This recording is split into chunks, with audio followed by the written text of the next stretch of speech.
Hello folks, I'm doing an unboxing today. This box came from the Creative Dork, Irene Lucas, who makes wonderful tools, 3D printed cutters, rollers. Now I ordered one of these tools, actually two of these tools, but she threw in some extras, so let's see what they are.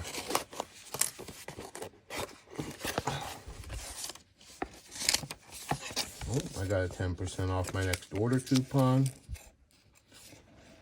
And notes about the products. This is one of the products I ordered. These are width guide selectors for their pasta machine. Now you have to have an atlas. These are made for an atlas. And you have to have the fenders taken off, which are the housings that cover these rods. I don't have those on mine already. I take them off of all of mine. If you want to remove yours, you need to take the pasta machine mostly apart, if not all the way apart. Do not try to loosen up the screws and take a pair of pliers and bend the housing back out of these holes. Either you'll cut your finger off or you'll destroy your machine. I have a video for complete rehab of a Atlas pasta machine. Go look at that. You can see how to take one apart. Now, she sells these in 3 different thicknesses. I got the thinnest one because my purpose for ordering these was I only wanted them at the ends. And they just snap on. Oops, I have that backwards. Yeah, they just snap on, and they're pretty snug. I mean, you can pull them off, and you'd want to be able to pull them off. And here's the other one. And it says front, back. This is the back. The reason I want them, I want to keep dirt from getting down on the edges of my rollers. If you watch any of my other videos, especially the ones where I make rainbow blends for my Create template, I always use the full width of my pasta machine. But when I'm doing white clay or something I don't want to get stained, it's always the crud that comes out of the edges of these rollers that stains my clay. So this will fix that. But you can, if you want to make a narrow blend, I'll just leave that one there. You can set up the work here or here. That will keep your blend nice and narrow while you're blending it. So anyway, that's one tool. And I do have another Atlas machine here. And they fit on that one also. So they're good to go. Now, let me show you one thing. So that's what they look like on the rollers. And when you open your rollers, let's see, well, that's 0, okay? So when you close your rollers,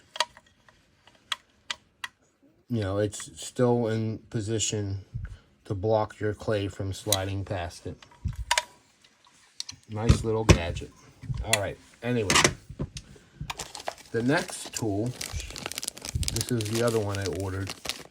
This makes a really nice texture. It's number 1224 mud texture. And it's a roller, and it's pretty lightweight, but it's solid.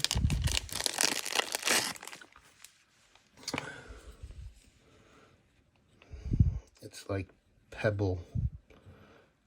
If you've ever seen the popcorn stuff they put on ceilings, that's kind of what it looks like, but of course when you roll on clay you're going to get the opposite of that. I have a piece of clay here. I'm going to burnish it to my table.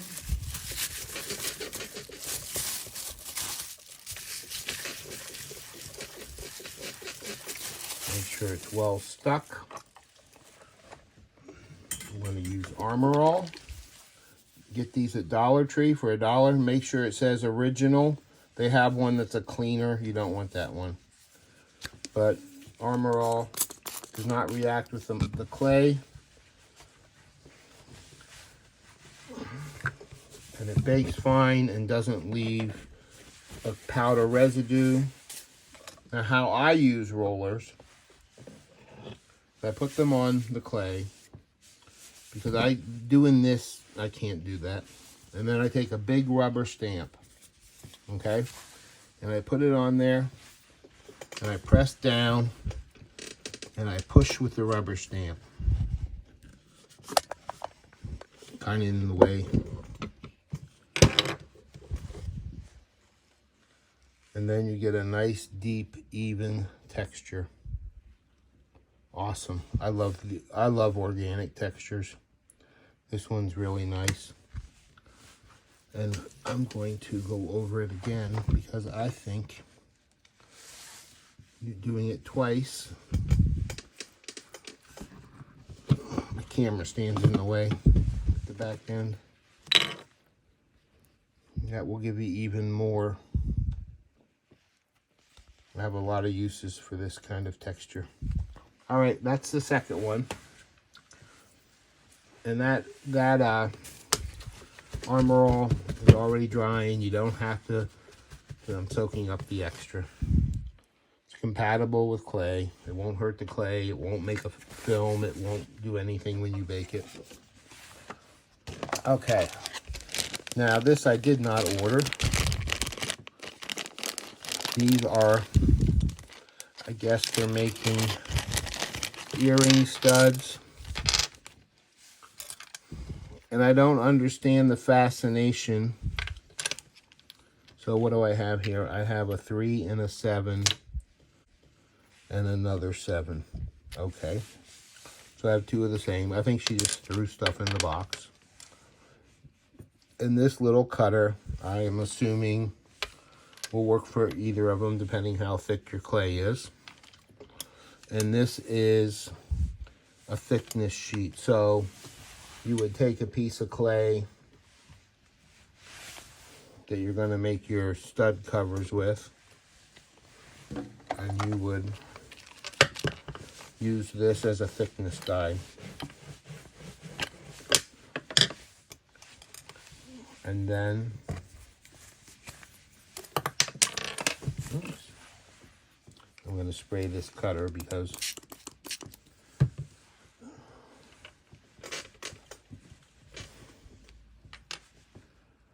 that'd be great for little Hishi beads also. Now, I don't have an earring here, but this is so that you can put your stud in there. Let me see if I have an earring stud somewhere. Okay, so I would not do this way, but this is how everyone else shows to do them. And I have quite a large stud back. But the whole point is so that people can skip the super glue step. Okay, and I probably normally wouldn't do that because I want to place this exactly where I want it, have it temporarily tack hold with super glue, because if you just super glue it, you know it's going to fall off. But what you're supposed to do, according to what everyone else is doing, take some liquid clay, put it on the back of your earring. Now this is just a little scrap thing I had. You put your clay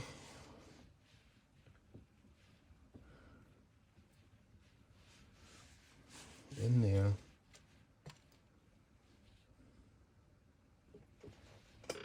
And press.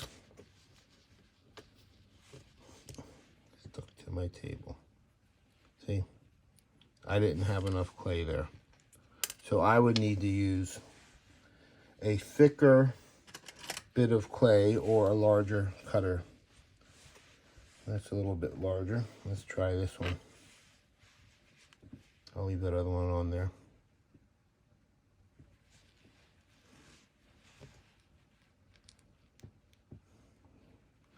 because you want your clay to be out past the edge once you press it.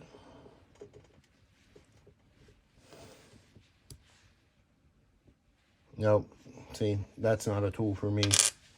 Actually, it is, but I would super glue my studs on first. That way I have perfect placement, and then do the pressing with this. I'll play with this more later. But what I really was excited to get was this next tool. Clean this up here, and I'm going to show you how I use this tool. This is for making beads and then piercing them. And I have a process how I'm going to do this, and I'm going to make another video after I end this one.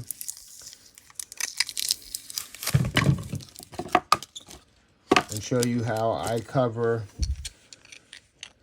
beads, scrap bead cores that exactly come out to that size. So, of course, this is a rolled bead. You have to have a bead that fits perfect, and I will show how to do that in my video. That one looks pretty good. And then you put the other half on.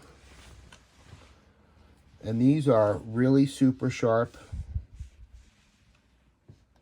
bead pins. You get these at Creative Dork. I'll put a link in the comments, and I'll put a link to Creative Dork's items.